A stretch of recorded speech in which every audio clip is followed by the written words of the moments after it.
Shane Gillis, live on stage. I'm a bit of a history buff, which, by the way, that is early onset Republican. His biggest tour ever is coming to Des Moines. You're a white dude in your 20s and 30s, and you're like, I can't stop reading about World War II. It's coming, bro.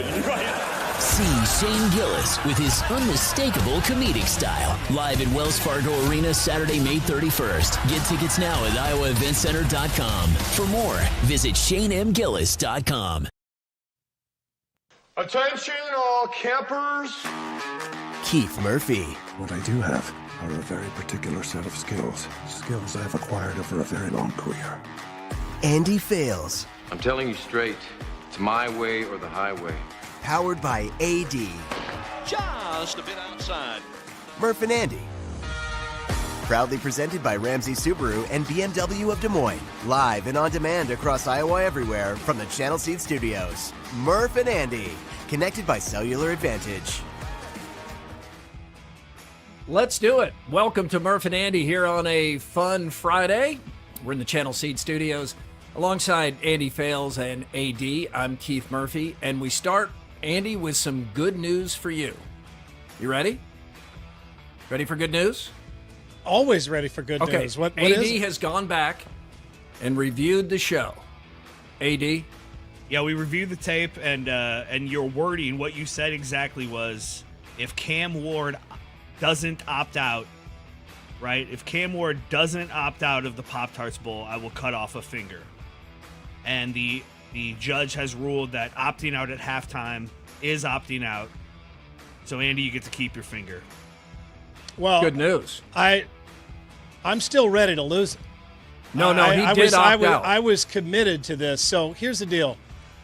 He let me down, right? I mean, this got out everywhere. Everybody heard all about this. Right. He knew what was on the line. Mm-hmm. Your right? finger. Yeah. And he knew what he needed to do, right, to uphold his end of the bargain. And that was, play the game. He and opted when his out. team needed him the most, He wasn't there. he wasn't there. Who did he let down more, you or his teammates? Well, probably me, because I'm the one that actually had, some skin in the game there. So Literally. but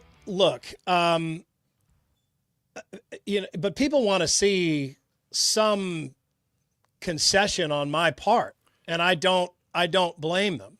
Just the top knuckle and above? Well, they want to see me lose some skin, and they want to see me lose a finger, and I don't blame them. Look, we're after Christmas, we're into January. I got a ton of shit in my house that's just it's so full right now. I need some extra room in here, so I'm going to make some room. And look, here we go. All right, I'm going to uphold my end of the bargain here, and I'm going to go ahead and take it off right now. No, not two fingers. You're going there you go. finger and a half? It's gone. You see, there it is. Your fingers are the size of a hamburger helper. So anyway, all right. Well, honestly, actually, it's just my glove. But I was wrong, though. Yeah, let it be said I was wrong. That's skin. Yeah. That's a pretty good glove. I've had this glove for a long time. You paid. You've paid a penalty.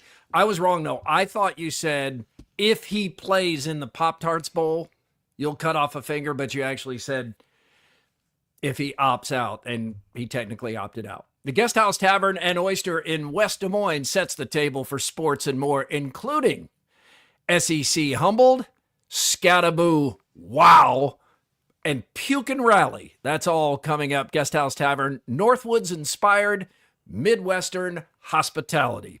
High or low since the last show.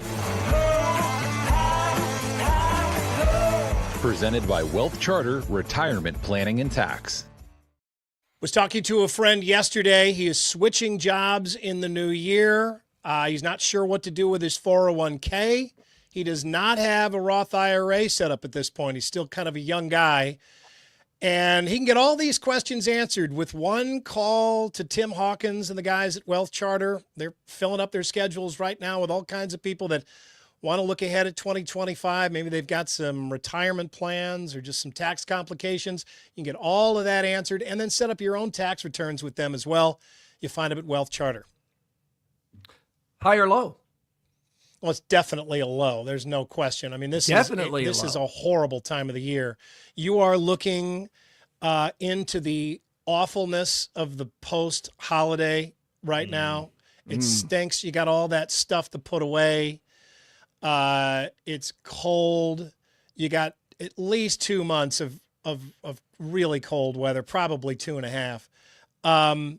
You got that annoying, let's get back to work mentality that you usually find at your job where, your bosses are forced to come in there and act like they've been re-energized by the holidays. In fact, they're dreading it the same way that you are.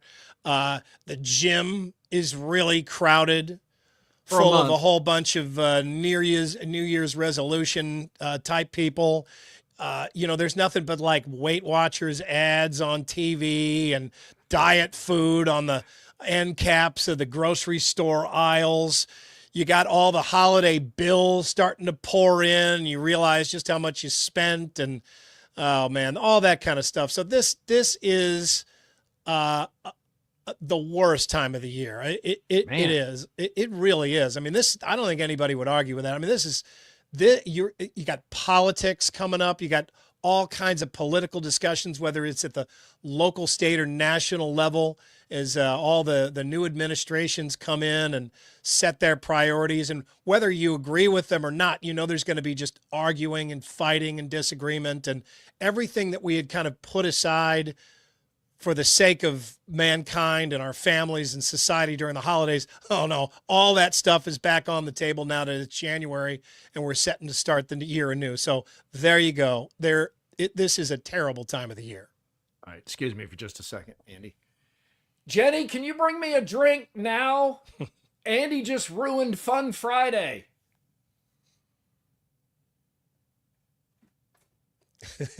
Marty says January. A shot or beer. Andy just dumped all over Fun Friday. January says crapped all over. Or Marty says January is the Monday of the year. Is that the best? That's the best date. I've never heard it put better than that. January is the Monday of the year. 4 months in, have you had a low on a Friday? I think this is the first time. I don't think so. Well, to be honest, this week doesn't feel like a normal week. This doesn't really feel like a Friday. This feels like, thank you, Jenny. It feels like a Monday. It feels like, there you go. A little Confluence Des Moines IPA, Des Moines IPA. Yeah, let's pop that out. Remind everybody that Confluence is the official beer of the Murph and Andy Show. Appreciate and always that. has been. Yeah, always has been. We appreciate that. Thank you. Boy, I'm going high, especially after that. How can you go high? There's nothing to go high about. High or low since the last show, and our last show was Monday because Wednesday was New Year's, and New Year's is my high. Arizona State and Texas provided us the college football playoff game we needed. That was an absolute blast, and it was fun watching my son Colin, who goes to Arizona State, was home on break. He was just all the emotions that you guys feel when your favorite team is involved in something like this. And I don't really have this. And Andy, you've told me many times over the years that that's a good thing.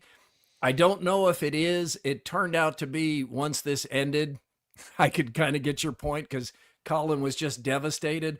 But he was scaring the pets. He was jumping up and down. He was running around the room. He was making sounds I've never heard another human being make.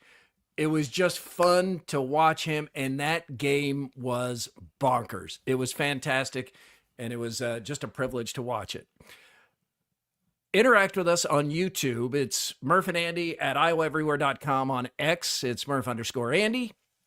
It's all powered by the Cellular Advantage. 35 regional locations. Proud partner with U.S. Cellular since 1993. Let's get the buzz. The Buzz. Brought to you by Logier Heating and Cooling. All right, the buzz is the college football playoff semifinals are set. Notre Dame versus Penn State, Ohio State versus Texas. All teams with byes lost. The top 4 seeds are out. all conference champions are out. And if we were still in the BCS, we would have Oregon and Georgia for the national championship. They're both out. If we still had the 4-team playoff, we would have 2 of these 4 teams in the playoff. So I think we're getting a course correction here, and that's positive. Yeah, I mean, I don't know. I don't think that a change should be made under these circumstances. I mean, we are all annoyed that Oregon is out and Ohio State is in. We're annoyed that Penn State is in this deep.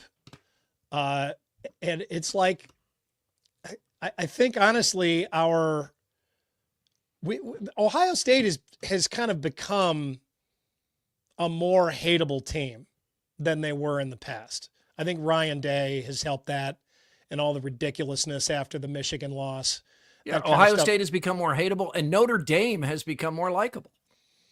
Have they? I don't. There are still a lot of people that are annoyed that Notre Dame is alive right now.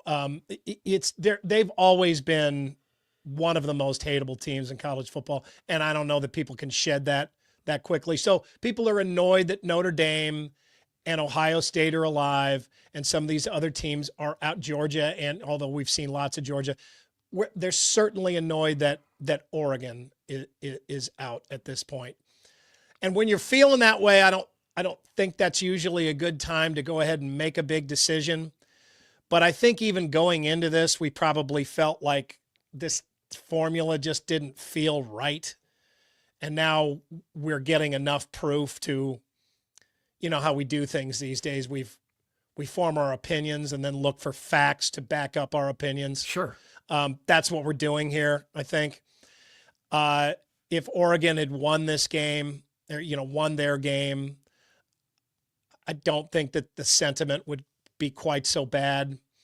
Everybody does feel like they have a better formula than the one that was laid out to begin with.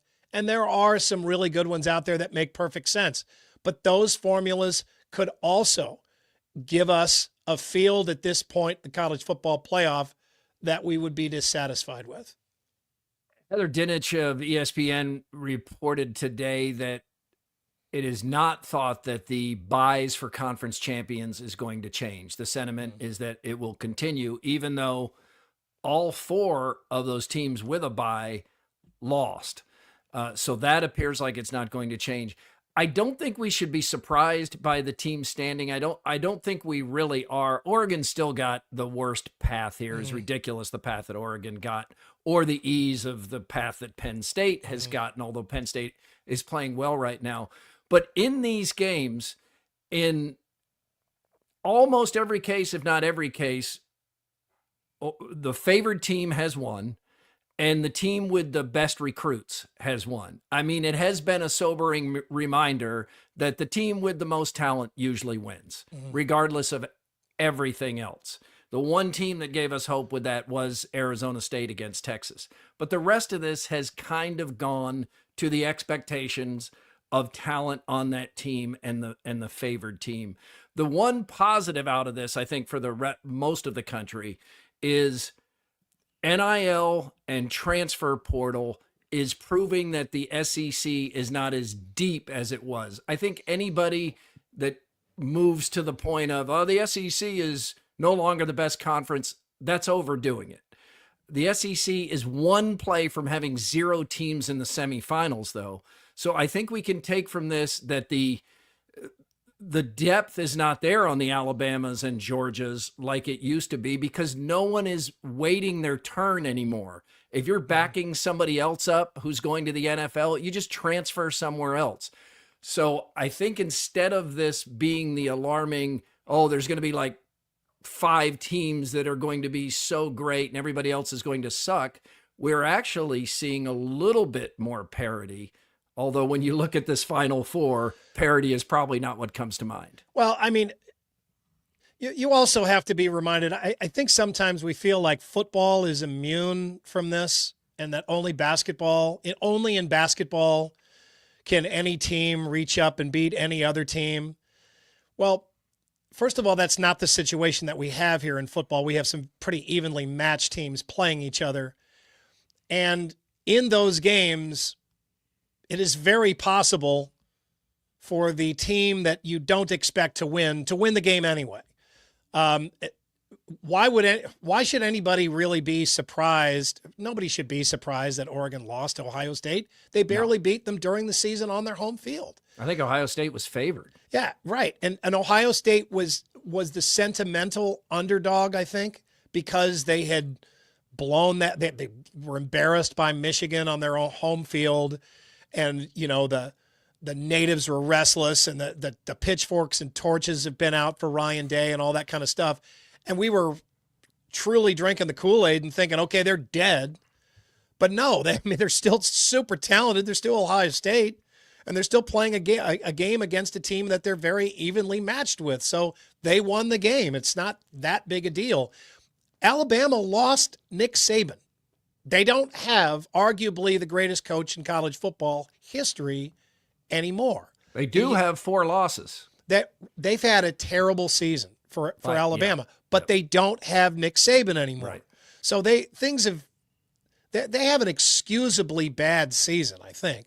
Now, you're right. I mean, they've lost a lot of depth. It's that old system is, if it's not dead completely, it's at least on hold as we have this new world order with NIL and pay for play. But I don't know. I mean, we have some, as we do, some pretty drastic reactions to a lot of this kind of stuff. But, I just think I don't know that we're ever going to come up with a formula that makes everybody happy and that ends up working out. It's basically you have to wait until the end of the championship game, then look back and say, okay, now how do you feel about this whole thing? And then reevaluate. And I think you almost need to wait 2 or 3 years to do that, because next year this could all work out. We could be very happy with where we are at this point. I think the biggest flaw in this system is that this is not like the NFL where you can kind of take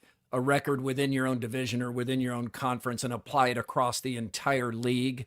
And the strength of schedule kind of goes to that. The SEC, as it turns out now, was overrated. So Georgia has the number 1 strength of schedule, but because it's playing these other SEC teams that were so highly rated, Notre Dame had the 44th strength of schedule, but Notre Dame dominated that game against Georgia. So I think that goes to show that, and it kind of also has proven that the immediate overreaction to Indiana not belonging, that is kind of a narrative that's been reset at this point.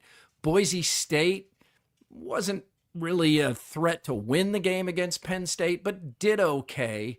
I think ESPN, it looks really bad in all this. I mean, ESPN, Paul Feinbaum and Kirk Herbstreit, they were just blasting the whole system vocally for not including more SEC teams. And now as you look at what's happened in the bowl games, it doesn't appear like there should have been more SEC teams. So the overreaction always happens, and we're often part of it. But I think sometimes you have to give things a chance to play out.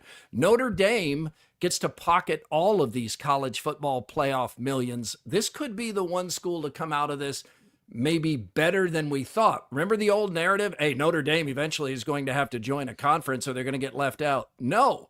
Not only are they not left out, they're in the college football playoff semifinal. And unlike the other 3 teams, they don't have to divide the millions between 16 or 18 teams. They get to pocket all of it. And that's a pretty big advantage for Notre Dame. Notre Dame had been 0-10 in major bowl games going back to the 90s. And Marcus Freeman, who is much more likable than Brian Kelly, Andy, it's kind of fun to watch Marcus Freeman do what Brian Kelly could not do, which is win a big game like this. Yeah, right. In this new scenario. Yeah. It is. He's an easy guy to root for. Having Notre Dame in it at this point makes the whole thing more interesting. I mean, they're maybe the most popular team in the country, and they're the least popular team in the country. So, that's right. But you have an opinion on Notre Dame from just about everybody, and everybody's got a point of reference with Notre Dame. And, that I don't know that college football really needed that, but it does seem like they've earned their way this far. The game we needed, as I mentioned, was Texas-Arizona State. Of the 8 playoff games so far, this is the only one that's been really dramatic. And it came down, to double overtime. Texas's win probability with 5 minutes to go was 99.9. And not only did Arizona catch up, but then Arizona had a 90% win probability on 4th and 13 in the first overtime and still managed to lose it. But I think the big takeaway for most people who watch this game is Cam Skattebo. This was one of the best all-around college football games any person has ever played on a major stage. He had nearly 300 total yards. He had 3 touchdowns and some extra points. The bowling ball and cleats had said he's the best running back in America. And then he went out there and made a case. Rushing, receiving, passing, puking. He did it all. He even said after the game, puke and rally, which is what he's seen on the sidelines, just puking over and over again. And Andy, that led to a great post by Tyler Worden when Cam was shown puking constantly. Quote, "So when Cam Skattebo throws up profusely on New Year's Day, it's cool and it's tough. When I do it, I'm an alcoholic." Yeah, or you're an amateur. Yeah, well, you're one extreme or the other there. Yeah, you either do it too much or you don't do it enough, and then you did it on New Year's and you threw up. Yeah, I don't know that we'll ever love a player more in the game of football than a running back who won't go down. Right, Jeez. The hard to tackle running back runs angry whether it's a guy, whether it's Earl Campbell running through people or Bo Jackson running through people, or you remember what Cyclone fans would do when David Montgomery would run the ball and it would take multiple tacklers to bring him down.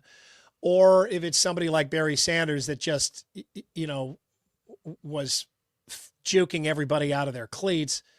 The running back who won't go down is, in my opinion, the most cheer-worthy position player in the game of football. That is cheer-worthy because you hear the cheers just build.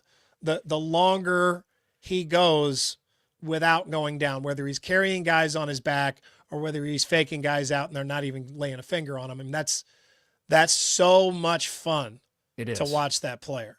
And Cam Skattebo, after the Big 12 championship game, I thought that's maybe the best performance I've seen by a college football player this season.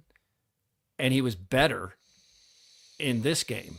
The pass, the puking, had more than 1,000 yards this season after contact, as you mentioned. That's the fun part when somebody just keeps bouncing off people. But it was, it was sports heroic for sure. You wish that John Madden was still around waiting for him in the NFL. And don't you think some of it too is just how much fun it is to say his name? I know you have a lot of fun with that.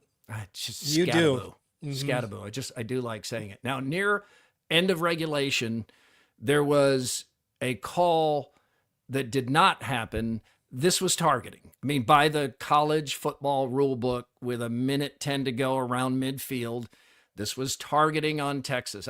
Very few people anywhere disagreed with that. Maybe a few Texas fans.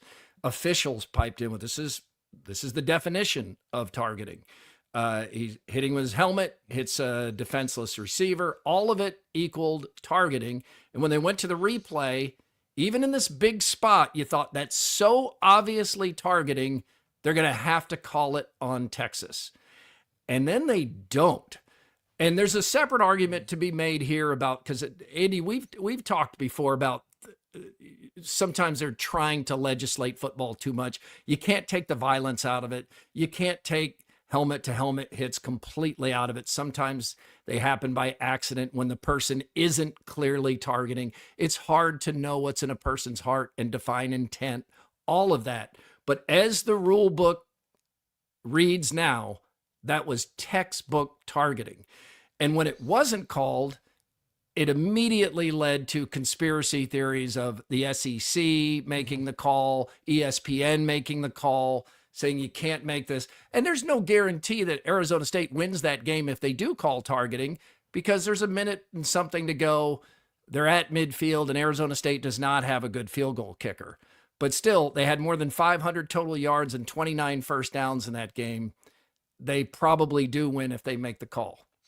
Yeah, and targeting is a I feel like it was a necessary thing to be added to the game of football. I mean, they couldn't get the violence out of it, but they absolutely had to make it safer, because football was going down in flames with all of these horrible head injuries. They had to not only look like they were working on something, but they had to come up with some results. And, in a combination of changing the game, changing the rules, and then improving technology, a lot of these helmets are just a whole lot better and a whole lot different than they used to be. That they have made a difference. They've made it safer. Yeah, they have. They didn't make it safe. It's not a safe game, but they've made it safer. But it's still a judgment call that is not applied evenly, and we've seen this time and again. And one of the big things with targeting is the extra penalty that is added on, on the next game. And in these situations, I mean, my God, what do you do? Do they miss the next the college football playoff game? Or if they lose, they don't lose anything? I mean, the team loses, that player doesn't lose anything extra. I mean, there's no even way to apply it, and you don't want to see it affect a team so much or affect a player so much that his team potentially loses the championship or, the semifinal because he's been kicked out of the game. So it's such a severe penalty, and it's so unevenly applied, and it's so subjective that it's been a very difficult penalty for any league to really get a handle on. That is a good point about the ejection, because Arizona State was without its best safety for the first half of this game for targeting against Iowa State in the Big 12 championship game in what was less egregious targeting, less obvious than the targeting that took place at the end of this game. And Texas went right after the freshman safety that was filling in on that first drive and scored. Right. So, you're making good points there. And then the 4th and 13, just inexcusable. Arizona State has a 90% win probability, has this game won, and decides to blitz. Quinn Ewers, to his credit, picks up that blitz, changes the play, and hits Golden in the end zone for a touchdown that extends the game. Great play by Texas. Heartbreaker there for Arizona State. But Arizona State loses, Texas wins, and advances. If you saw the photo or video of Cam Skattebo and his dad, no DNA test needed here. This is one of the brothers. Oh my gosh. Yeah, they do look like, it really doesn't look like father and son, because the dad doesn't look that much older than Cam. Rose Bowl is a complete dud, as we mentioned quickly. Ohio State boat races, Oregon. The Rose Bowl suits would not hold the start of this game so that people could watch the Arizona State-Texas overtime, which is just stupid. Of course they can hold it, but you know that it's because they want that perfectly timed sunset that is beautiful, but it's just ridiculous that they didn't hold this game. And by the time this game ended and you flipped over to Ohio State, Oregon, it was 21-0. What a stupid decision. I know. And we've all admitted, and everybody's admitted, that this is all about television programming, right? Yes. This is all about making for television. And a sunset, I mean, everybody loves a sunset, but I'm going to tell you what, there was going to be another one the next day. Yes. And everybody probably saw one the day before as well. And you look at a sunset and you're like, wow, look at that sunset. Wow. Okay, what are we doing now? And it's very quick. You could roll that back. And you can have the sunset at some other time in the game. It didn't have to be right there. Quickie poll from WCI Pools and Spas in Ames and Urbandale. College football playoff, which do you take, Ohio State or the field? Interesting that early results are split just about 50-50. AD, Ohio State or the field? Ohio State, and I feel very confident about that. The way they look right now, the way they're playing, and the fact that, some of the other really good teams have fallen by the wayside. I really like Ohio State. It seems crazy, but yeah, I'd take Ohio State too, Andy. Yeah, I mean, I should probably take Ohio State, but for the fun of it, I'll take the field and say they had a good game. But I can still remember them having not so good of games, and the pressure just amps up on Ryan Day. And, I don't have supreme confidence in him. We will see how it plays out. Grimaldi's fan photo winner is Ben Locken.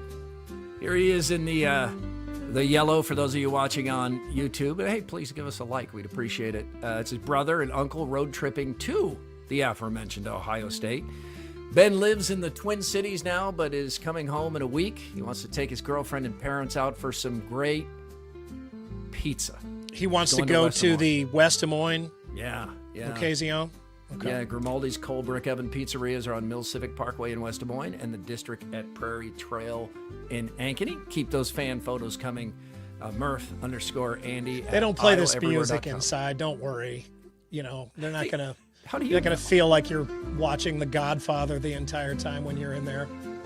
I kind of want to feel like that. Yeah, I like this for feel a like cold Super Mario's going to come like bursting Sinatra through. and Dean Martin. No, I don't want to hear any stereotypical Italian music when I absolutely want pizza. to hear stereotypical Italian music. You do? Yes. You haven't had enough of that in an Italian restaurant? You don't think that Italians listen to normal music?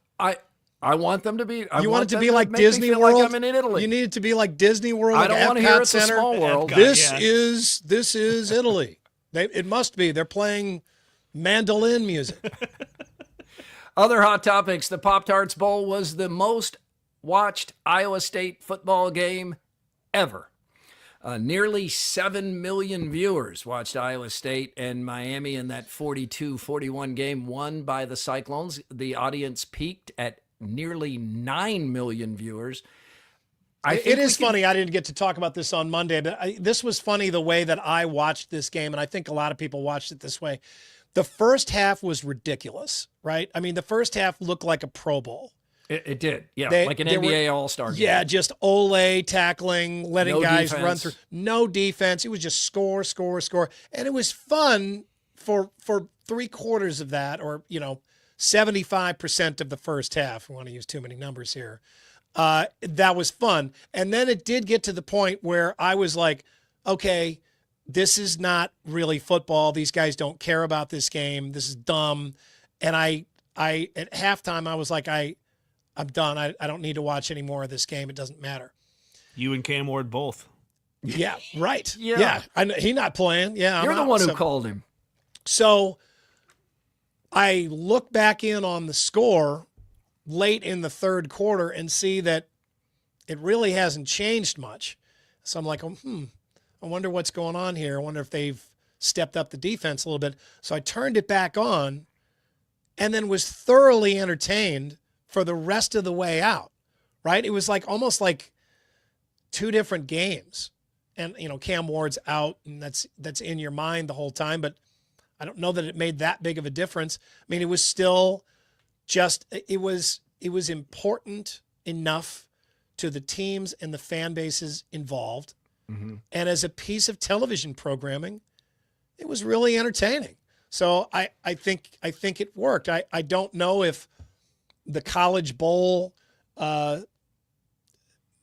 don't know if it's not a system, but you know what I mean? If college bowls have figured some things out here, like, maybe the players have just decided that more of them are going to hang in there and play through the game and not decide to go ahead and move on.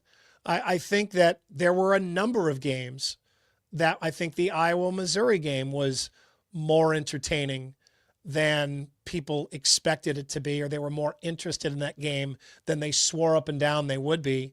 Right. I don't know. I don't know if that's going to be the case all the time, but this year it seemed like the Bulls got a bit of a reprieve, like another tank of oxygen. And maybe we should all wait before we, go ahead and put them 6 feet under and erect the headstone. You're right, because ratings are way up. So people are watching. The ratings aren't down. They're not even level. They're up. So people are watching these games, which it means we're going to have more games and these Bulls aren't going away. They're the Bulls that have really learned what to do, like the Pop-Tarts Bowl. The Pop-Tarts Bowl arguably has the most buzz outside of the college football playoff now. I mean, the amount of social media and photos and stories done on the Pop-Tarts Bowl, they completely lean into the fun.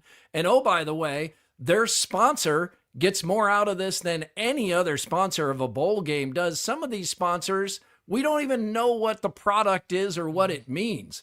But Pop-Tarts, they're going to sell about 25 million more boxes in the months after the Pop-Tarts Bowl. People at Hilton Coliseum, Andy, lined up down the hallway to have their photo taken with this trophy that plugs in.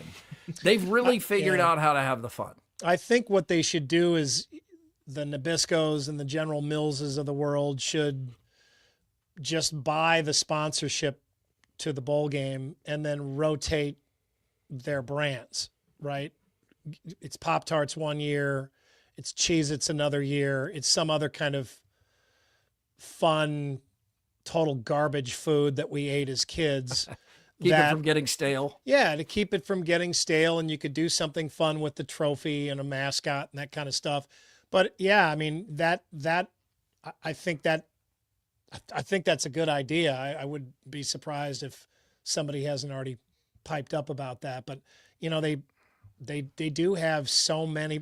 You will see commercials on TV now where it'll be like a General Mills commercial, and they will be plugging 3 or 4 of their different, very distinct products. And you kind of get all of that in 30 seconds, and you're reminded, you're like, oh, geez, General Mills does make a lot of stuff. But at the same time, it keeps that in people's minds. My childhood bowl would be the Little Debbie's bowl. We always had that kind of stuff. Debbie's snack the cake, Twinkie bowl or something. Yeah, I mean, you can do that kind of stuff, right? The one thing they do have to figure out though is these opt-outs. Like Miami fans have a right to feel disappointed. Now, it's unfair to Iowa State to say, if Cam Ward had played, Miami wins that game easily. And I did see a lot of people saying that. If you ask me, do I think Miami wins if Cam Ward stays in? My answer is yes. But we don't know that. Mm-hmm. And you have to play the game with those who are on the field and who choose to play. It could be an injury. It could be an opt-out. Those are your guys who are out there, and that's how the game's decided. And Iowa State won that football game, period. And Miami led for 16 seconds when Cam Ward was in at quarterback. So it is unfair to the Cyclones to say that was the difference in the game. But if you're paying somebody NIL, they have to figure that out. Did you pay Cam Ward those millions at Miami to opt out at halftime? Some people would say quit at halftime. The game was close. He still didn't go back in. Shane Beamer at South Carolina had a player that decided at halftime to opt out. So Beamer had him take his helmet and go back into the locker room because they didn't know it was coming at South Carolina. Iowa State, Porter and Higgins go through warm-ups with their uniforms on, as I would speculate was a strategic decision. But come on, that's not transparent at all. And it's not fair to fans. We have to get to a place where we know what the expectation is going to be with these opt-outs. Fans who are traveling, spending their money deserve that on some level. People don't like to hear this, but gamblers have a right to know who's actually going to play in the game. If if these universities are going to get in bed with casinos and lotteries, which they are doing. Well, and I agree with that. In a perfect world, that would all happen. And I think maybe there's a chance that you could make a rule that would stick that said, okay, you have got to declare before the game or at this point in bowl week, whether you're playing or not. And then, you are in uniform or you're not in uniform, and that's it. Right. Mm-hmm. So it's like, at least you're ready to play and you can play. You're never going to be able to force a player to play.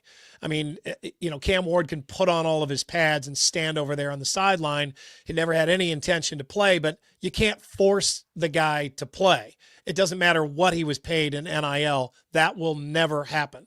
But, at the same time, I think this is the big problem, right? I mean, there is no legal framework for paying to play, NIL money. There is nothing holding these players to their end of the bargain. Right. There isn't. And I think probably in a number of instances, there's not enough holding the schools or the donors to their end of the bargain to the player either. I mean, none of this has enough structure yet. But the one thing that I would like to see done is, find a way to get, and this is hard too, but find a way to get the transfer portal farther away from the end of the football season, like the end of the bowl season, right? But again, that's hard because if the player knows he's going, he may just still, he's just going to go, right? He's not going to play no matter what. But if they could move, it's just so hard when you have, deadlines and practices and game preparation all scrambled up together. It is. And even if you put framework in for the NIL, like you have to play in the bowl game or you have to play a certain amount of games, there's nothing to prevent the hamstring strain or the lower back soreness, the kind of injuries that you can't actually see or prove, but you have to take the word for them, and that could happen. You have to make them want to play in the game. Yes. Put it that way. You do. I mean, that's what you have to do a better job of doing. Iowa blows a 10-point lead in the Music City Bowl from Nashville. The Hawkeye fans feel like they've seen this movie too many times. Iowa now 0-9 against the last 9 ranked opponents the Hawkeyes have played. It was conservative to the point of playing to not lose, to use the old cliche. 27-24 Missouri wins. Brendan Sullivan played hard and had a scramble for the ages that was just a hard-nosed thing of beauty. But I don't know what was going on this fourth Final down play, quarterback sneak play. He went up.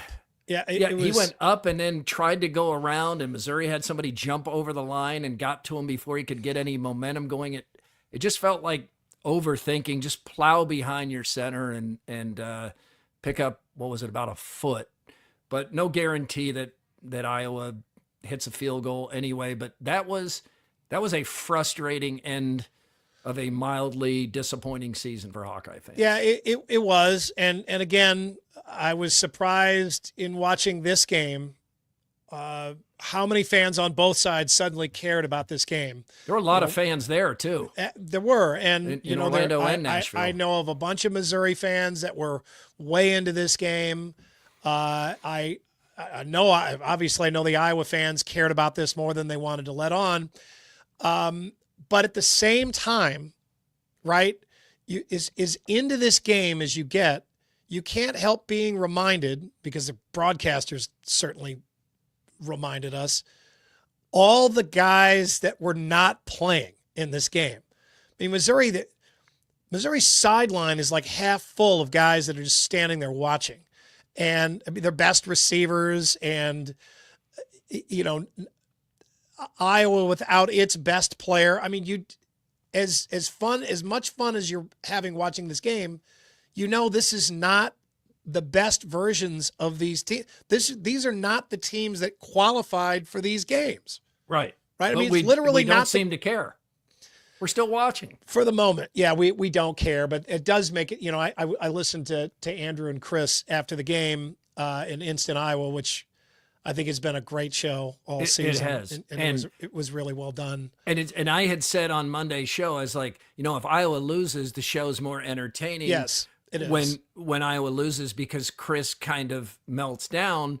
But to your point, he just wasn't emotionally invested in the game at all, so we didn't get the fun hassle meltdown. He didn't really care.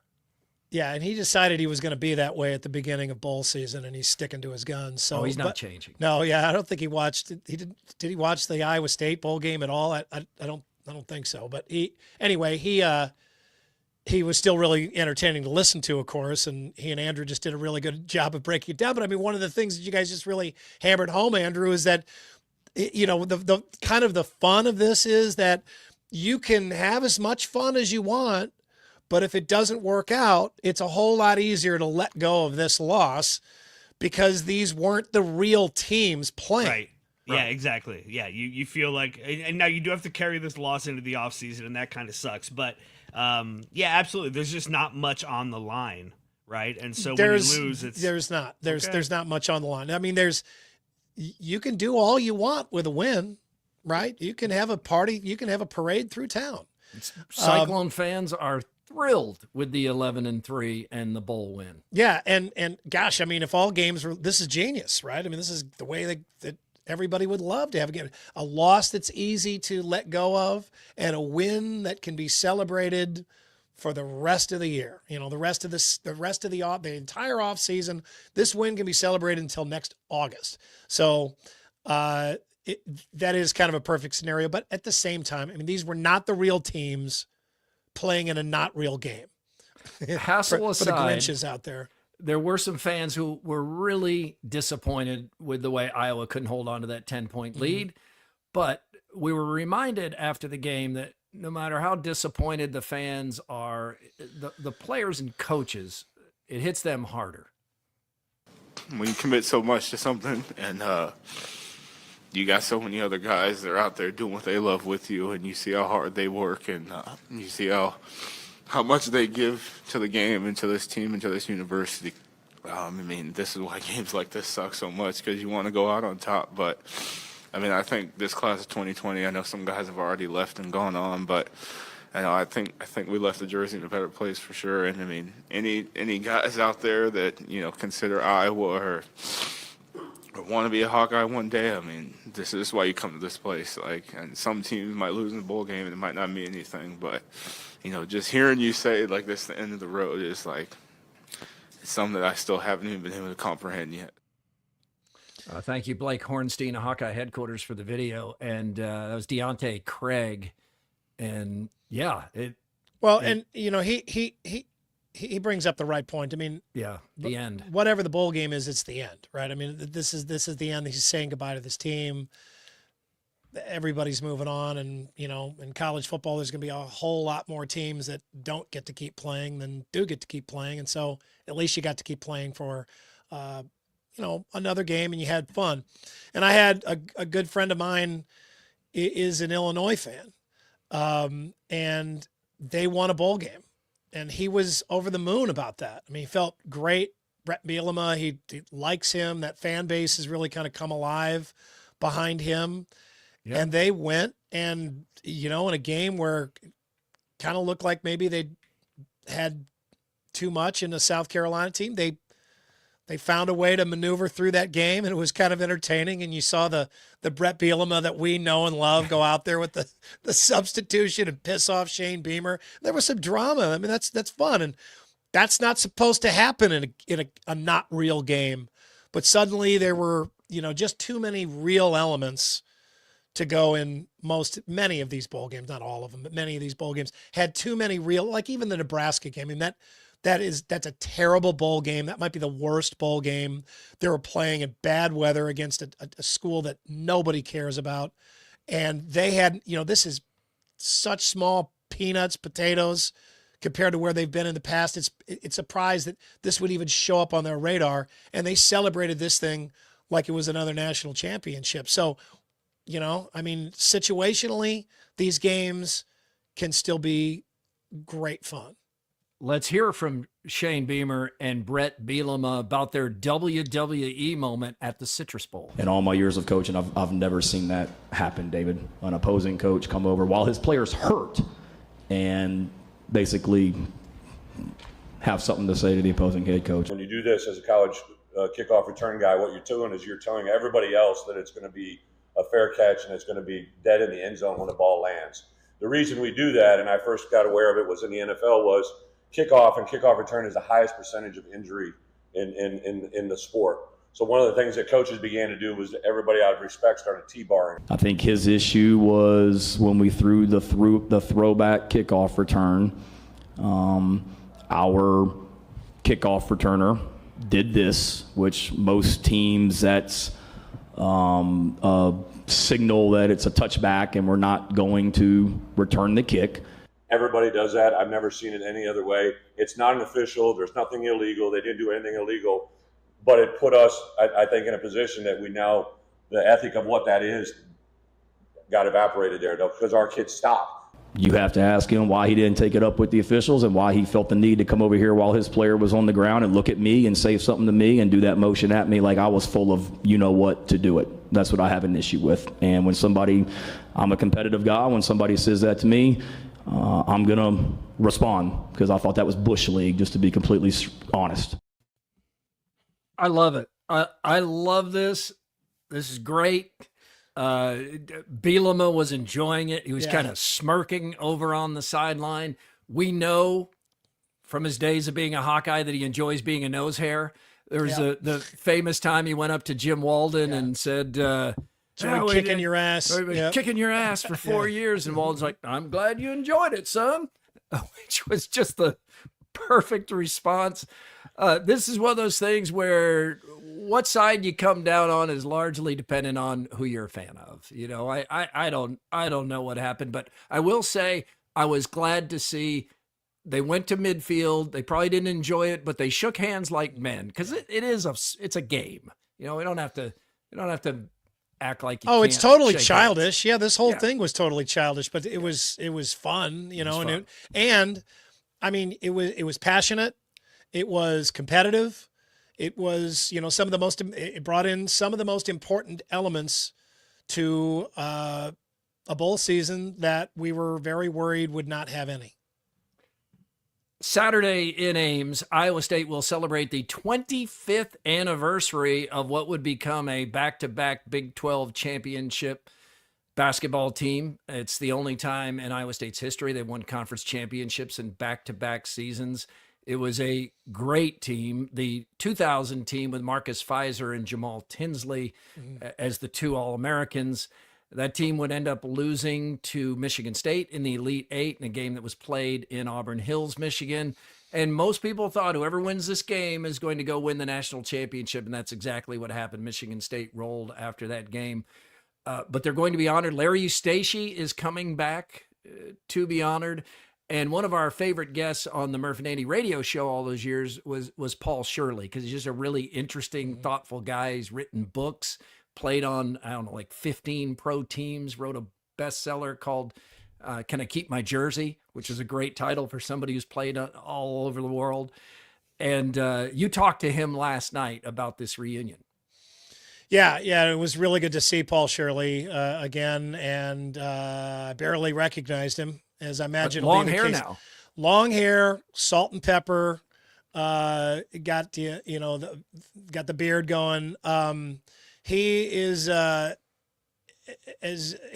probably an even bigger individual than he ever was. I mean, he's his own guy, and but a very interesting guy to listen to. He's very humble, very easy to talk to, and a guy that, I mean, you get the real story from Paul Shirley when you ask him about his playing days at Iowa State. And I don't imagine that he sugarcoats that for anybody. But I mean, when you listen to him talk about those teams and why they were great, he's very matter of fact. He says it's because we had Marcus Fizer and Jamal Tinsley. And, you know, those are maybe the two best players that I've ever seen play in the state. I mean, Marcus Fizer is the most dominant player. That year of Marcus Fizer is the most dominant I've ever seen a player in the years that I've been covering sports here. And there are people that will tell you that Jamal Tinsley was the better player, and he was phenomenal. It's hard to see just how many moves Jamal Tinsley is making in those days because the uniforms are so big and there's so much material that he's making like 4 or 5 moves inside the uniform that you can't see. AD was rocking some shorts like this back in 2000. Oh, absolutely. They were so long. And talking with Paul Shirley last night, it was so funny. Just pointing out, he's like, I look back at those, and he doesn't look back at that stuff very often, but when he does, he's like, I had a terrible haircut. The uniforms are way too big. He's like, the shorts are way too long. Nobody has tattoos, which I didn't think of that. No one had tattoos. And we were wearing the color red. And now they're wearing a whole nother color. He's like, things change. I think I'm watching USC play. And then he points that out. And I was like, well, gosh, if you watch the football team play. And he's like, yeah, gee, they're wearing black. And he was just like, that should not happen. But, also you hear from him what an absolute grind it was to play for Larry Eustachy. And he wouldn't mind that I say that. I mean, he said to me last night, he said, when he left Iowa State, he was just wiped. And he said he had felt like he had been to boot camp for like multiple years of military boot camp. And it wasn't just grueling practices, but it was, Larry Eustachy was psychologically rough on his players. Mm-hmm. And I think a lot of us want to blow that off as, people being too sensitive, but you don't understand because you didn't experience something like that. Anybody that's ever experienced a psychologically abusive leader can attest to what a toll that will take on your life, on your body, on your mind, on your physical condition, your mental condition, and your life as it is. And Paul Shirley, he's the one that stands up and is honest about that. But I would imagine that almost all of those players felt some degree of what he felt for Larry Eustachy. Larry Eustachy, I think himself will say now that he has some regrets about the way that he treated those guys in practice. Now, he got a lot out of them. He really did. But, you don't hear, I think the way he was liked or not liked by the people around him probably had something to do with how he went down at Iowa State. If he was a guy that it really wasn't that big a deal, what he did, it wasn't at all. But I don't think he had a lot of collateral with anybody. They didn't like him. They were paying a ton of money. He'd had 2 shitty seasons.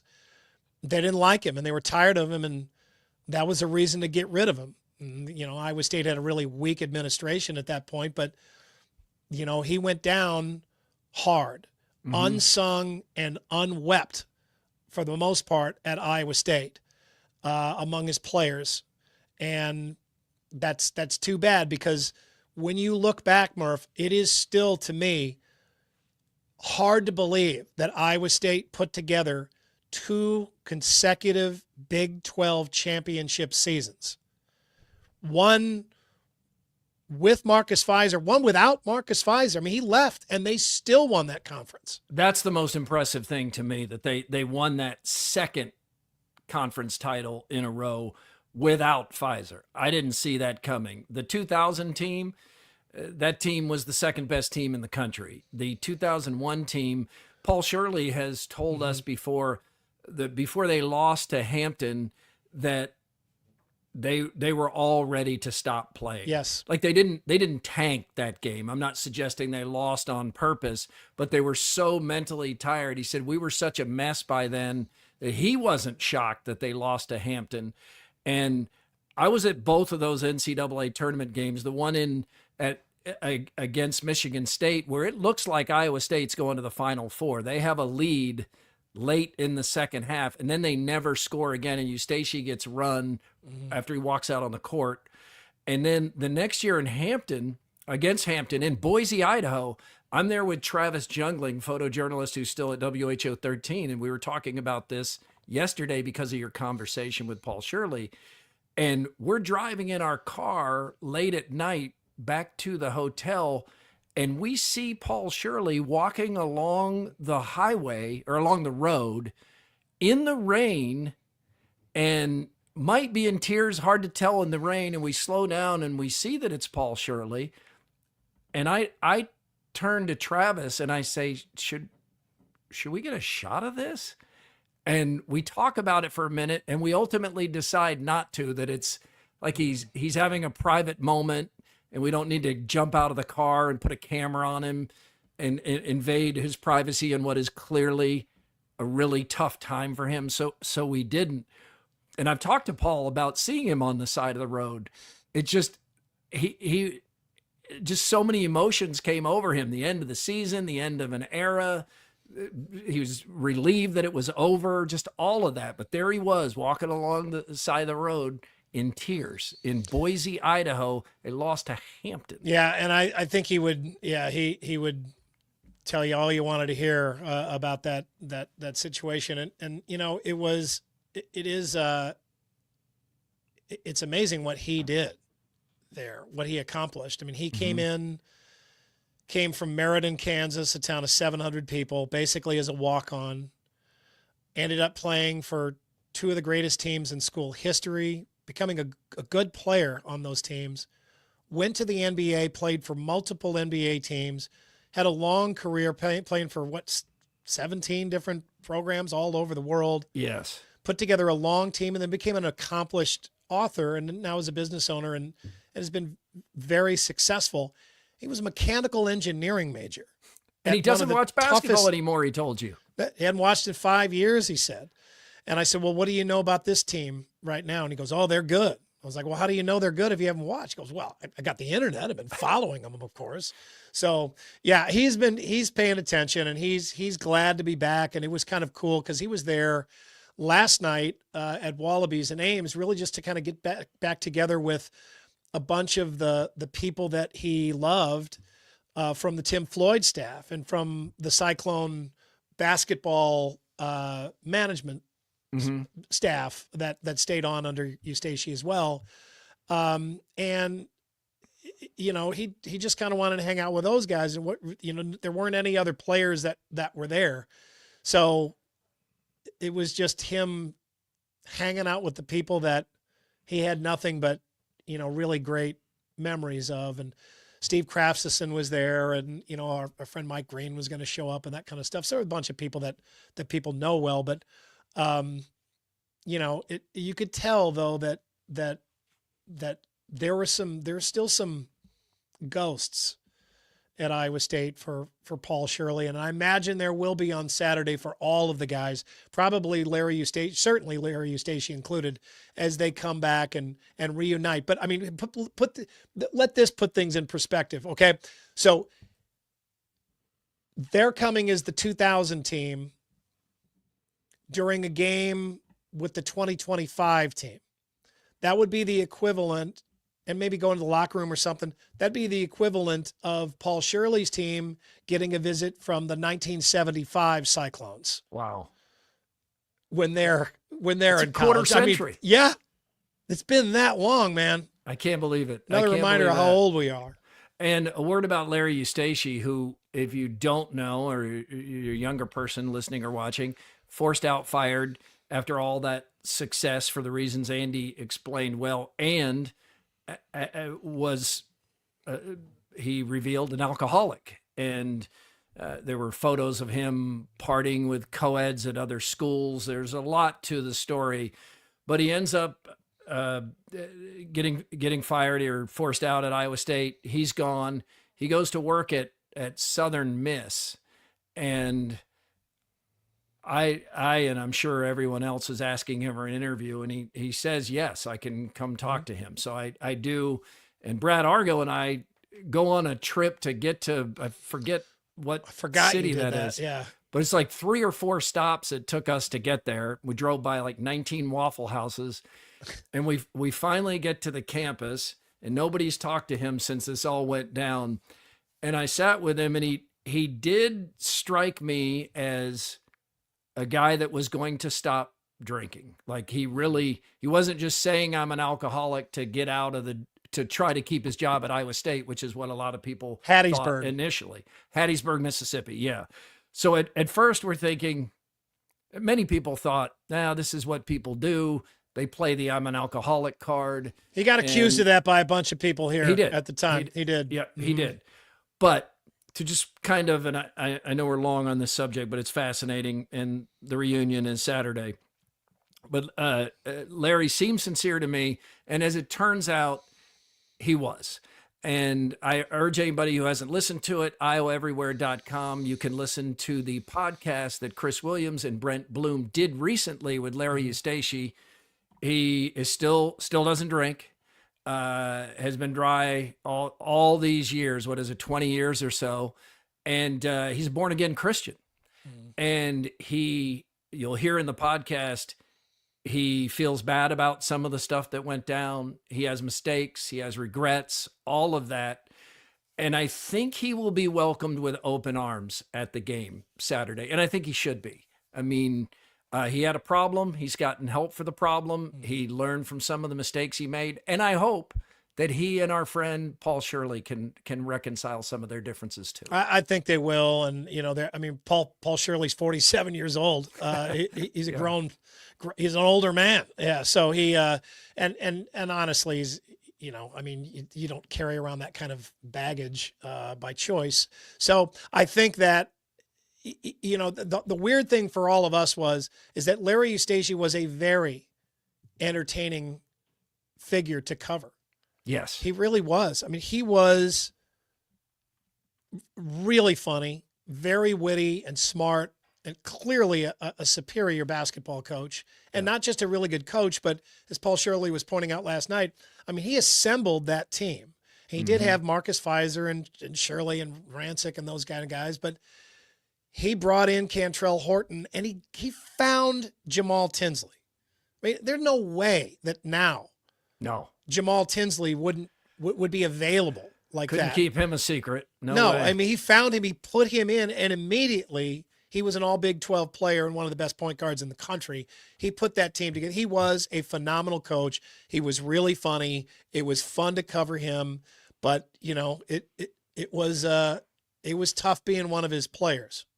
You know what I appreciated too, when I finally made it to Hattiesburg, I said, you haven't done an interview. Why have you agreed to talk to me? And he said, you were tough on me at times, but I felt like you were fair.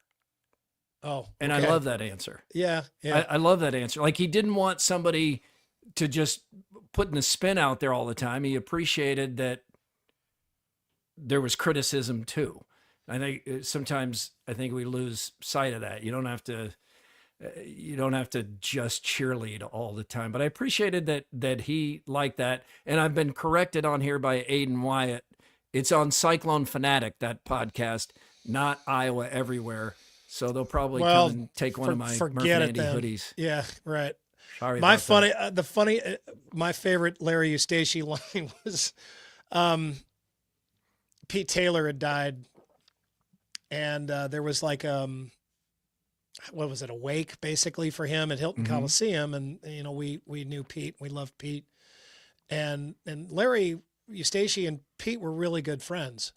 And Pete, for those who don't know, it's been a while. Pete was the voice of the Cyclones before John Walters took over. And, John did the TV while Pete did the radio, and then John took over the radio. But John and Pete, very good friends as well. But they're having this wake for Pete, and it's very serious, and it's kind of dark, and the lights are drawn at Hilton, and it's very somber. And Eustachy gets up and he goes, "Yeah, I just talked to Pete the other day. I can't believe he's gone. I just talked to him on the phone, and I called, and his wife answered, and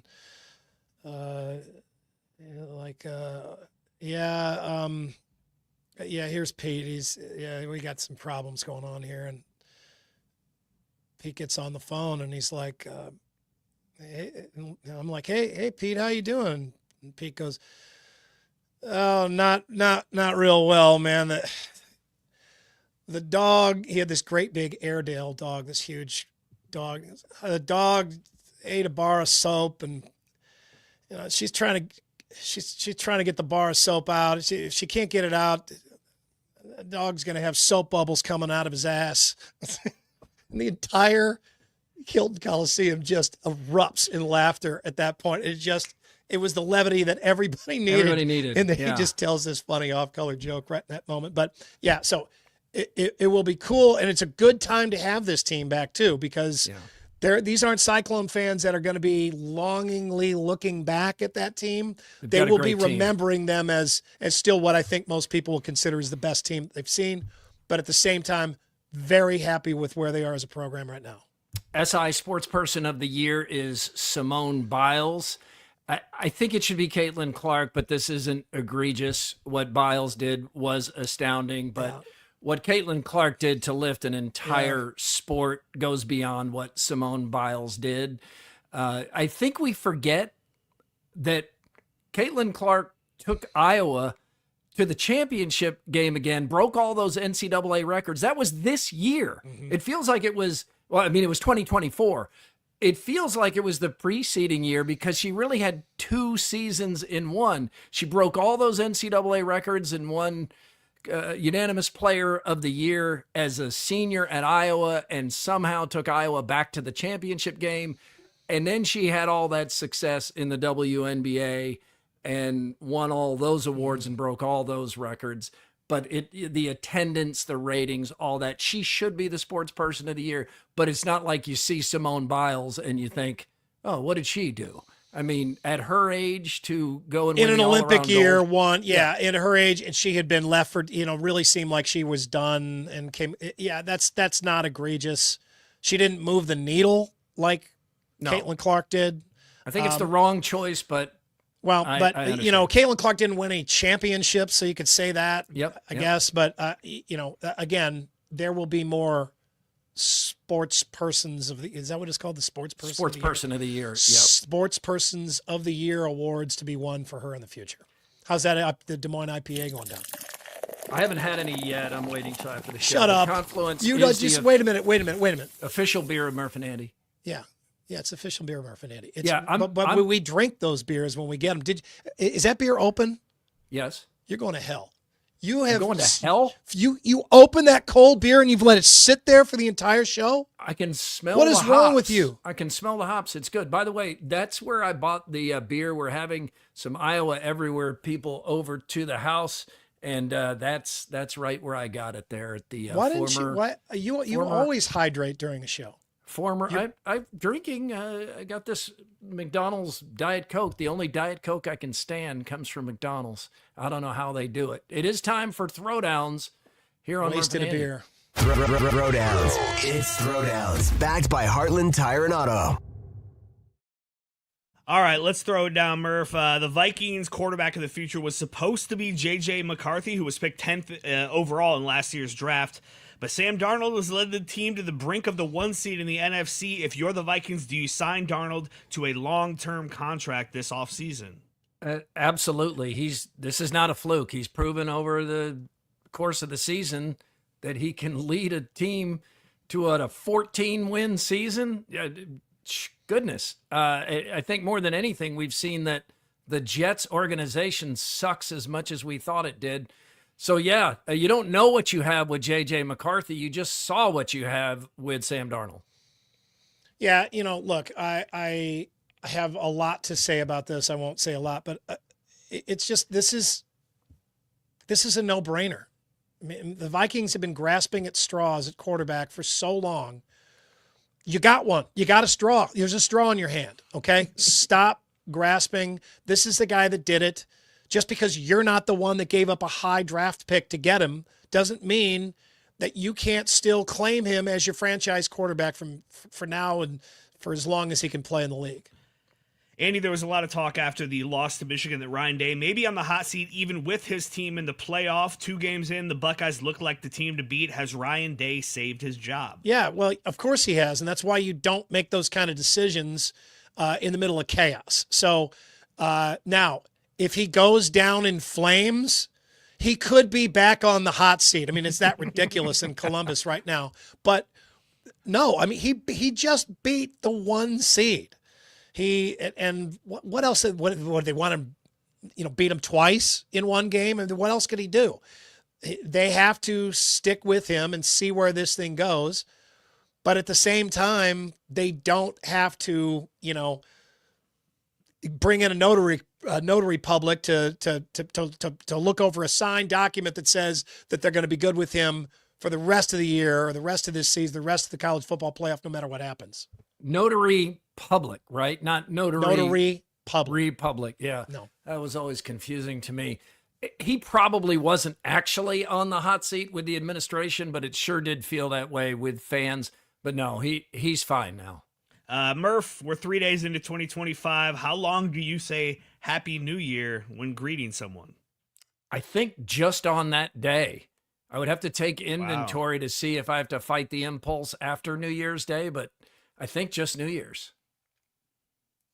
First of all, I like saying Happy New Year's better. I just think that has a better ring to it. I'm taking it out through the end of the week. I think I'm going to, through the end of the week. I don't like to just do it in the one day and then feel all self-conscious about it. If I'm seeing somebody for the first time in the new year, expect a Happy New Year's from Andy. Yeah, I agree. And that's a throwdown. All right. Thank you. Ready or not? Scott School. Scott School. Scott School. Scott School is cool. Yeah. Derived from the Gaelic phrase Uiska Beta, meaning water of life. Over time, Uiska became whiskey. Cheers, fellas. Cheers. And that's Scott School. Scott School. Scott School. Scott School is cool. Yeah. Is that some goofy, clear whiskey? It's actually water. Oh, okay. I'm doing no alcohol in January, no weed, and no mushrooms. So go. I'm raw dogging the Monday of the year. The people that do that, God bless you, but come on, man. What is the percentage of the failure percentage of these dry January resolutions and fitness resolutions? Jenny had a good question about dry January. Does someone who's doing dry January, can they drink climbing kites from either or Lua? You get to make up the rules yourself. Because so whatever your rules THC. Are. Yeah. I'm not doing it. I'm not doing it. What do you think, Andy? Do you think you could be on dry January and still have THC climbing kites?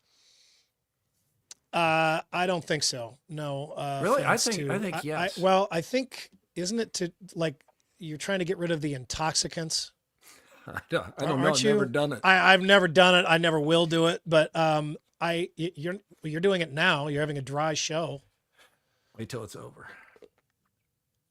Why? Why didn't you wait to open the beer until it was over? What are you doing? He opened the beer and is letting it sit there. I opened it for the sound effect. I don't want to be slurring on air. It's one beer. I want to sound like Chris Williams. It's one beer. That ain't some Belgian triple drock or something. But also, doesn't Murph's eyes look like his pupils are completely dilated? Your entire eye is black. Dark. He has very, very dark brown eyes. It's hard to tell where his pupils end and his irises begin. My middle school girlfriend called me Snoopy. Yeah, it's just like black. All just kind of You kind of have snowman eyes. Hoodoo, the Odd Job Marketplace, presented Scott School today, and also this stupid quickie poll. Yeah, let's do it. Does hanging out with a friend in virtual reality... Hang on, AD. Are you this upset that Scott has joined us? I mean, you sounded disgusted to even have to speak. This is the third time I've seen Scott today, so it's wearing on me. Does hanging out with a friend in virtual reality count as seeing them? Yes, absolutely not, or VR is dumb. And this Absolutely derived from not. Scott and Absolutely I playing not. VR golf late into the we played till like almost 1 o'clock in the morning. This morning, yeah. Wait, it count as it's hanging out with them, but seeing them? Their avatar's there. Scott's avatar looks a lot like him too. I think absolutely this counts as seeing them, yeah. See, this is a different version of what our kids do, and we like this because they late at night they all play video games together in in some cases different states, and that's cool. Okay, but if they said, Dad, I hung out with Colin last night, and it turned out it was over a video game, would you say anything? I think, but that was nice. I think they are hanging out together, but isn't the distinction here, Scott? Aren't you asking if it constitutes seeing them? Yes, because I'm not kidding you. How's your that avatar, because you look right at, like I'm talking to AD, your we're avatar, doing putts. yeah. And, but you're never his seeing mouth their is face. moving. No, his mouth is moving. You don't ever see their face. Well, his avatar face. Yeah. Well, but their live face, like we're seeing our live faces right now. Does this You know count? what the hell Are I'm we, though? talking about? Are we, Don't though? make this complicated. Are you know we? what I'm talking about? How AD, have you ever been so Yeah, are we big hanging that you out? thought the avatar was real? Not yet. We're working on it. The year is young. Hey, wait till you were looking February. for a resolution. You got one. Man, your hat, that's a sweet hat you got on there, Thank you. AD. Thank It's the you. first time Oh. I've gotten a good look at it. Did you just change hats? No. You Yeah, I had that like on that the hat. whole time? Mm-hmm. Hey, That's a is good that a hat. Richardson 112? It absolutely is. And you can buy it in the Iowa Everywhere merch store, iowaeverywhere.com. Don't you like that? Andrew that built plug his. in. We built our own merch store, and we were like, we are not getting shitty hats and shitty T-shirts to Nope. sell. We're getting good ones. and Not we even like, giving people the opportunity Yeah. to buy the shitty version. Yeah, you can't even get the shitty ones. Nope. Not from No. us. You can't. Got to get those from somebody else. Yeah. Scott, the hoodoo hat looks pretty nice too. Is that from AKC Marketing? Not yet, but the reason I saw AD is AKC and Hoodoo. We're partnering, Yeah. and we'll have 2025. I'm telling you, the crazy stuff we're going to be doing. 2025 is the year of Hoodoo. Nut stuff that's going to be awesome. Will you be doing it in that sweater? This is a cardigan. See, I have Which is a pants on. sweater. Yeah. Thank you, Andy. We don't want to see your. Jeez. All right, let's get some more. But wait, there's more from Either Or Eatery and Patio. Still dressed up for the holidays as tinsel. I believe until tomorrow is the final day. So it's still looking really, really nice. And even after that, it's still going to be the place where you can go get yourself some climbing kites, get yourself some great food, get yourself some Lua beer, all that kind of stuff. We love Either Or. The Rock and Roll Hall of Fame in Cleveland. Murph, you been there? I have. I've been there. It's very cool. The That's chairman's where the name Final Four was this year for women's basketball. I don't think that's correct. Inside the museum? No, Not no, inside what- the museum, no. Well, yeah. See, no, it wasn't. It was Cleveland. in the arena near the museum. Yeah, it's right down the street. Okay. All right. The chairman's name is John Sykes, and he's been getting a bunch of crap lately about people who want him to change the name of the Rock and Roll Hall of Fame because not everybody in that Hall of Fame was technically a rock and roll musician. Right. Right? So Yes. change the name to people want to call it like the Music Hall of Fame or something Yeah, that's get just Beethoven in way there. too broad. Yeah, I mean, where would you stop at that point? But he says, no, I'm not doing that. He says it is the Rock Hall's responsibility to do a better job of communicating what rock and roll is all about. Maybe not, set up the guardrails about what it can and can't be and is and is not. But he points out that the term rock and roll came about in the 1950s when all of the new sound, all of it, was called rock and roll. It was a very, very wide net from the very beginning. And by the way, on this day in 1987, the Rock and Roll Hall of Fame in Cleveland inducted its first woman, and she was Aretha Franklin. Good Hardly choice. somebody that you would think of as being a rock and roll musician, but hardly somebody that any Hall of Fame dedicated to music would be complete without. 10 years before that, on this day in 1977, a couple of nerds got together and decided to form a computer company. They were Steve Wozniak and Steve Jobs. They called their company Apple Computer Inc. Jeez. Also, 13 years ago, Iowa Nice came out. Cheers to everybody that got me to somehow 13 years later still be relevant in some way on this fine radio program, podcast program. Yeah, moving on. This day in 1521, Martin Luther is excommunicated by Pope Leo X. He had it coming. Wait. The Pope's name was Leo X? That sounds like somebody that would have like a tequila named after him or something. I think he was related to Malcolm X. Yeah, Leo X. Leo, but he didn't like the name.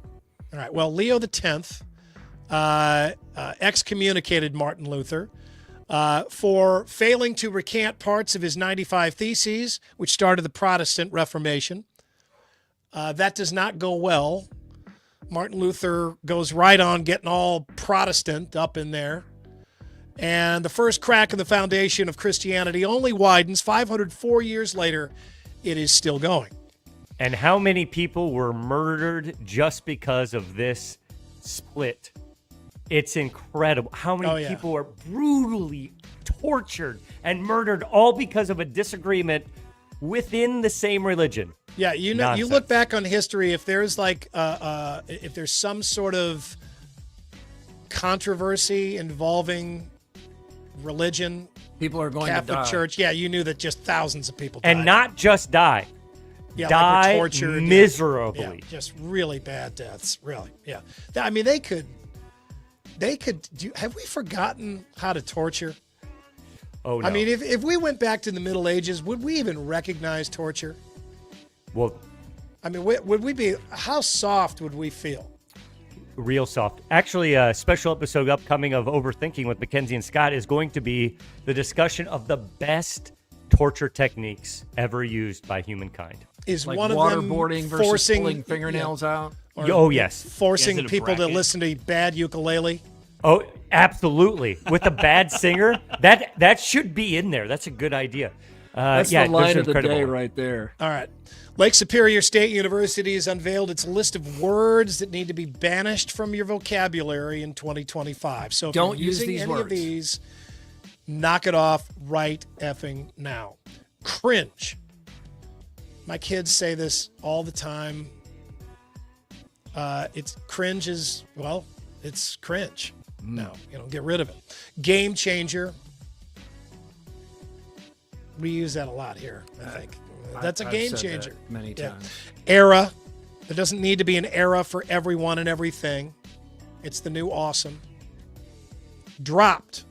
Oh yeah, that new Highway Everywhere show just dropped. I think I use most of these. Hope this list gets better for me. We use them as men who are too old to be using them. I guess. I'm sure. IYKYK. That's how old I am right now. I don't recognize that. If you know, you know. If you know, you know. It's become a cheesy acronym. Sorry, not sorry. Yeah, that one that's been going for a while. Skibbity. Skibbity? My wife gets mad at the kids for saying that all the time. It's a slang term that mocks the absurdity of slang terms. Doesn't need to exist. Skibbity do. 100%. Now that, good luck with that one. Yeah. Utilize, not needed when you use, works just fine. And then period. That is the best game I have seen, period. Like Iowa State won the Pop-Tarts Bowl, period. That was actually in my commentary. Jeez, Period. I'm taking a beating here. Wouldn't it be better if it was they won the game? Exclamation point. Skibbity-doo. I'd always rather have a period than an exclamation point. But all right, the top travel buzz terms of 2024, according to Fox News. Did you do a lot of traveling in the U.S. this year? If so, you may have noticed or even taken part in some of the top travel buzz terms of the year. Now, most of these, a number of these seem negative, but gate lice. Do you guys know what gate lice are? No. These are passengers who cut lines in an effort to board a flight early, and other people don't appreciate them one bit. That's why American Airlines is now expanding technology with a new system to stop gate lice at more than 100 airports. The people that, are those the people that sit there and wait and they're technically in boarding group D? But boarding group C is going and they're just kind of mix in with them and hope nobody checks. Is that what it is? That's exactly right. I do that. Well, I try. Andy, why? That's not okay. Because You're being a jerk. Go. What, you want to go sit on the plane longer? They didn't pay more to get boarding group C than I did to be Well, they in might have D. been more responsible and gotten a ticket a lot earlier than you. And sometimes... Or maybe they were in the military. Sometimes those boarding groups go to like K and way too deep in the alphabet. Bales is cutting a line with all the people in the wheelchairs. A lot of the people in the wheelchairs are faking it. Yeah, they're faking it. You're saying that to be funny, but that's true. No, it is you, true. You see that all the time in the airport. That needs a name in the airport. The people that walk in with their bags, call the wheelchair guy over, and then so they can ride all the way, and then they get out, carry their bags the rest of the way up to the gate. Mattress runs. This refers to people booking hotel rooms just to earn free nights or rack up status points. The thing is, they don't actually stay in the hotel. Why would they do that? Really? How do just you to do get that? the points? Huh. The points take forever to build up. Flying naked. This is not like raw dogging in midair. This is different. The trend involves traveling without any checked or carry-on luggage at all. Fans appreciate it for the convenience as well as not having to pay baggage fees, and they're bringing only essentials. But then again, they get there and they don't have much. Seat squatters, instead of ceiling seats, seat squatters are airline passengers who sit in a seat not assigned to them in hopes of getting a better seat without paying an extra fee. We all hate these people, right? Yes. Yeah, these because it leads to uncomfortable conflict. Yeah. They're like, okay, I'm sorry, can I see your ticket? Oh, me? Yeah, I thought I was sitting in the right seat. And then they try to act all dumb.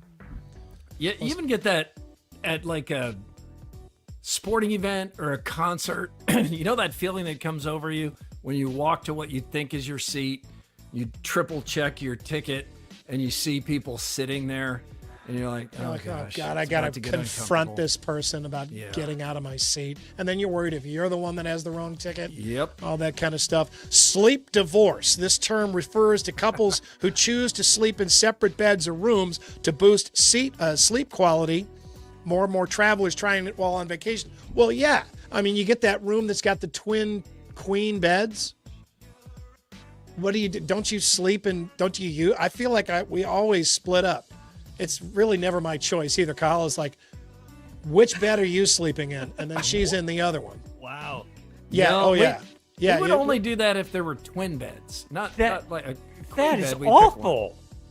But you're paying for both beds. I get it. We use one bed for like the lounging, or like if we get carry out food, we can like sit on that bed and watch the use TV it as a and eat. table? And then the As other in bed wipe is your what we mouth sleep on the comforter? Right. Like I can have my shoes on the non-sleep bed. Gee, but I you're the can't on the reason we sleep need a black light for that comforter. Oh, you don't want to go in there with a black light. Yeah, you could use that bed for other things and get in a nice clean one when you're done. Yeah, no matter what that might be. Chicken wings or whoopee. A woman in North Carolina thought she was using eye drops, but actually it was nail glue. Oh, gosh. Says it's terrible. She says she mistook the bottle because it has similar shape. Well, yeah. Especially when you're reaching around like that. Yeah, I mean, and the nail glue is probably on the same counter there in the bathroom. Realized her mistake when she squirted the glue into her eye, sealing it shut. Doctors are saying it could take up to 6 or 7 weeks for her eye will be able to open, and they'll have it checked for damage. Oh, my gosh. That sounds like a nightmare. Jeez. Ooh. Would you keep your eyes closed for 7 weeks, or would you just go ahead and be like, all right, cut a hole in my eyelids? Cut me, Mick. Yeah, cut me. Cut me, Mick.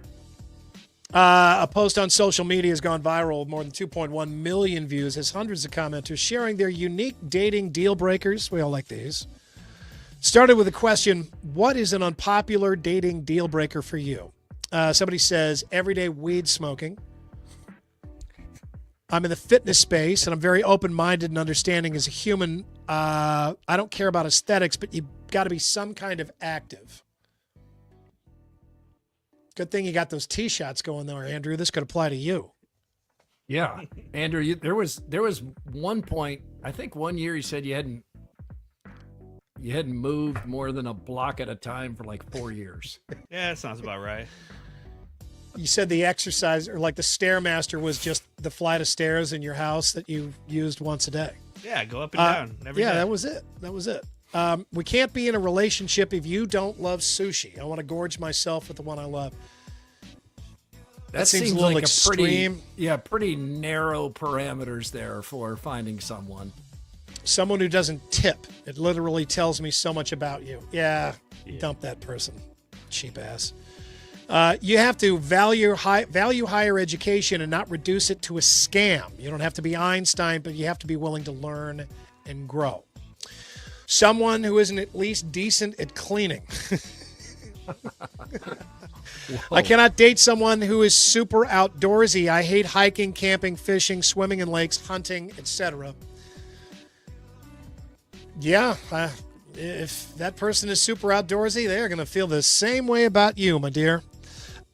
We can't date if you're into AR, metaverse, AI.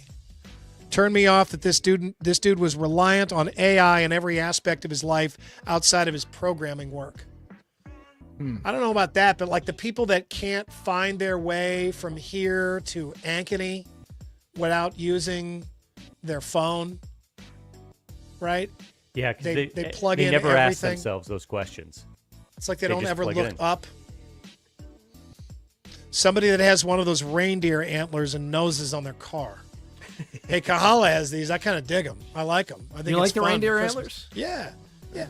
I don't know. I don't think if a man has like a big old pickup truck or something. And What do you think he's about the doing that. truck nuts? Yeah, those had their run, didn't they? They did. They're gone. They were a big swinging set too back there. We used to work with a woman at 13 that probably should have had the truck nuts. Isn't that the one that you said needed the license plate that said "man hater"? Yes. Somebody. wrong? No, you are right about that, my friend. And somebody orders a salad on the first date. I would assume. Is this only? I don't know. What does that say about? Does it only apply to men? I don't know. I feel like if a woman orders a salad on the first date, it's not that weird. Yeah, I think this I'm not is going a to dump man her right thing. there. No, Wait. absolutely not. Hey, Mike says, here, this is shocking. Mike says, truck nuts are live and well here in South Florida. Oh, yeah. Probably in North Florida as well. That's your more, everybody. I'd put some truck nuts on my golf cart in the carted community there in Florida. All right. Thank you, Andy. It is time now for the Andrew Downs audio drop of the day, and we do call it the AD Squared. Yeah, it's powered by Game Day Men's Health, science-based treatments to help men reclaim their passion and purpose. Great time to go to Game Day for your New Year's resolutions. I've been enjoying my tee shots and feeling better than I have in a long time. It is Friday, so some parental advisory is necessary. None of these bleeps are necessary. It's all innocent conversation, but I have placed bleeps to make you hear things that aren't actually being said. What you hear is on you, not on us. It's This Week in Iowa Unnecessary Censorship. Jenny makes a little gift bag full of things that do not excite people, but they are much needed, like things that little gifts that go a long ways. I get pretty excited about good these days. Iowa State wins the Pop-Tarts Bowl.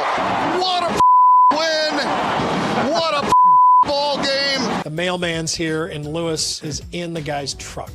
Oh, boy. Anyway, all right. And right now he's in there just boxes. The mail carrier got out of his truck and is now Lewis on the front lawn. So thank you. And they're so great. I love these guys. They've been working so hard. Most of our backs are more pure running backs, if you will. So it gives us a little versatility there. But all three of those guys really up. 5 p.m. is the time that people are in the best mood. It's 5 o'clock somewhere. Yeah. Why are they in such a good mood at 5 o'clock? Because they're done working and they're going to start Jeez. Start drinking. Drinking, yeah. Ends with a flurry.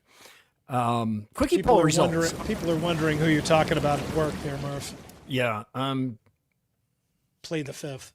Yeah, we'll keep that between us. Leave it to speculation. Not at work anymore, by the way. Yeah, not there anymore. Yeah, don't go crawling around our parking lot looking for the man-hater license plate. This is brought to you by WCI Pools and Spas. By the way, my WCI Spa feels amazing right now. That is so fun, so relaxing to sit in the hot tub and look out on the snowy lawn. The college football playoff. Which do you take? Ohio State or some team called Field? Oh, the Field. Ohio State or the Field? 52% go with the Buckeyes. Wow. They are the favorite. Scott, who do you take there's another there? one. I'm sorry. There's Ohio State. You take Ohio State as well? Yeah, the Notre Dame and Texas are the second betting favorites, and Penn State is last.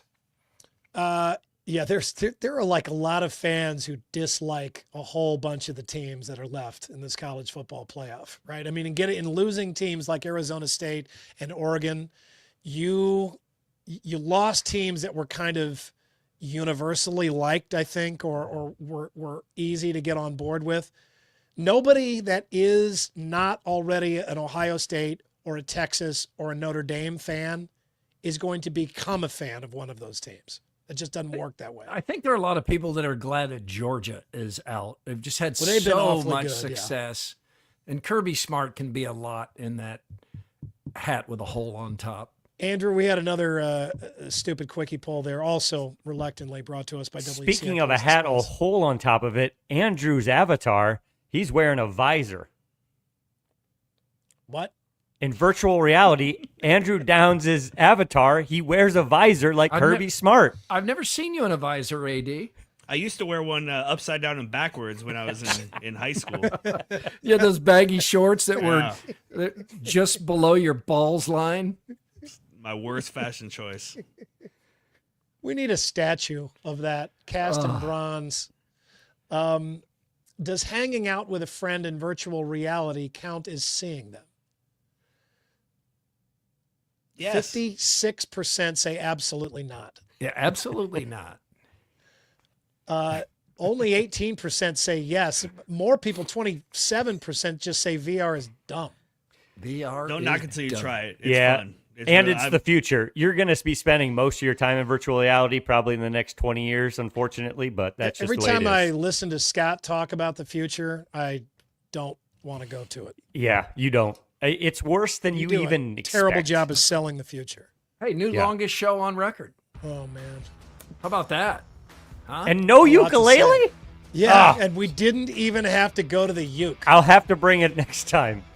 Do not bring that ukulele. Oh, it's coming. AD, commit right now if he breaks out the ukulele. New Murph and Andy show song. Yeah, I'll boot him out of the remember, studio. You ever seen Animal House? Remember Bluto on the stairs, that dude's guitar? That's us what with your your ukulele needs. Good thing we're virtual.